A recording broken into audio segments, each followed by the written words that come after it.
Quartet comes from the Arlington Institute, which is a little think tank that we put together about 35 years ago.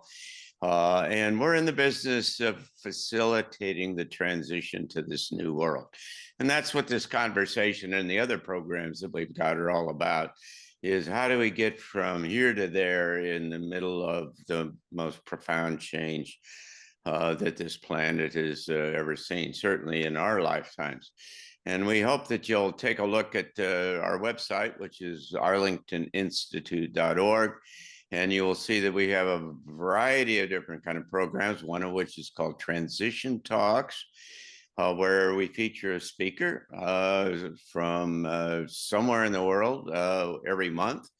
Greg will be here on the 31st of May, just 3 weeks from now. And we're very much looking forward to that.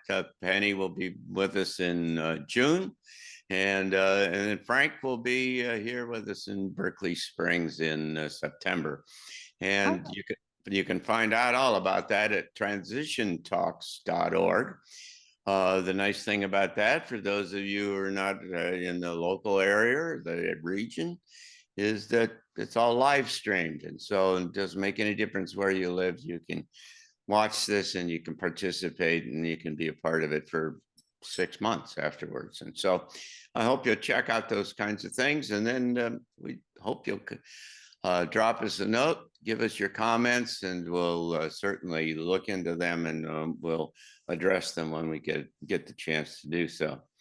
And so let's run around the table as we always do at the end here and say, what do you think is going to happen? Frank, what do you think is going to happen in the next couple of weeks? I think there's going to be, well, there's a couple things brewing. One is, you could say there's something going on in the States right now with respect to the Treasury.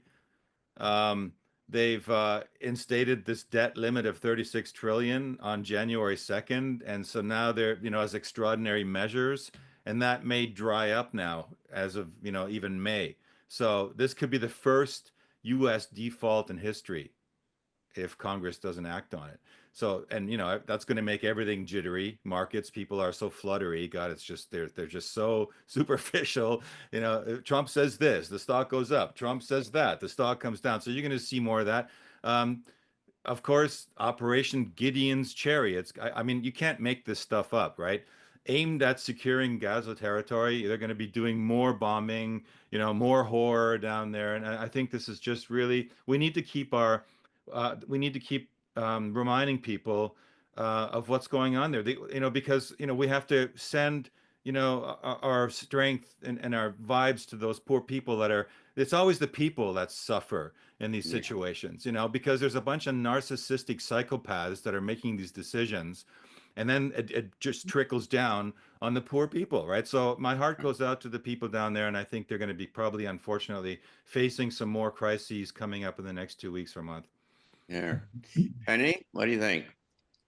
Well, I think that there's going to be a crisis around Zelenskyy. I keep seeing that he's somehow removed from the world stage, that he's the failure to be able to start. I mean, he's a puppet that's designed to start World War III, and that has not worked, and hopefully it won't work. But just unexpectedly, I saw that he was not here. And the other thing that I see is that there's a worsening of tension across the world.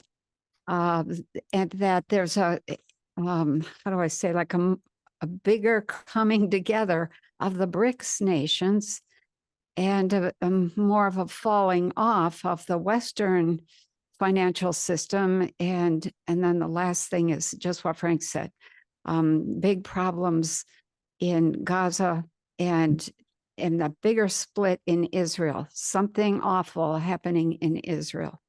And people saying, that's it, I'm done. We're done with Netanyahu. We're done with our government, et cetera, et cetera. Greg? Wow, I hate to add to all the happy news that we're looking at here. I'm next 2 weeks, so 2 weeks. I would not be surprised to see a major grid outage in the United States. I'm not predicting it's going to happen.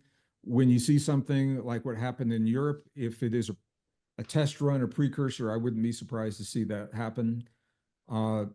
Our grid is set up and compartmentalized in a way that makes it more difficult to bring the entire grid down. But I think a large portion of one of our three grids we could see impacted. I'm with you guys in terms of what's happening in Gaza. I think there's such a push for war, a global war. There were two triggers. One was Ukraine, one was the Middle East. Ukraine appears to be failing as that trigger. And now the showdown between the U.S. and Iran, next 2 weeks, it has to be in the focus because those are the deadlines. My sense is that there will be a negotiation that will be agreed to and it will fail. And when it fails, I think you'll see some kind of an intervention. And to reflect all of that, I think next 2 weeks you'll see gold, which is pulling back right now, go to a new all-time high because it is a reflection of mass investor psychology. Investors are afraid. They're bailing out of traditional finances and pouring into commodities and precious metals. So that's what I see next 2 weeks. And Greg, what you didn't mention is, or anybody mentioned, was the Indian-Pakistan thing, which is really close to, they're talking about it going nuclear at any time. But so we'll have plenty to talk about when we come back in next 2 weeks from now. And we hope that all three of you will be with us, as well as all of our listeners and viewers. Do come back, and thank you for being with us, and we'll look forward to seeing you again in a couple of weeks. Take care. Yes. Take care. Thank you all, Frank. Yeah. Penny, John. It's always an you. honor and a pleasure. Yeah. Love you, boys.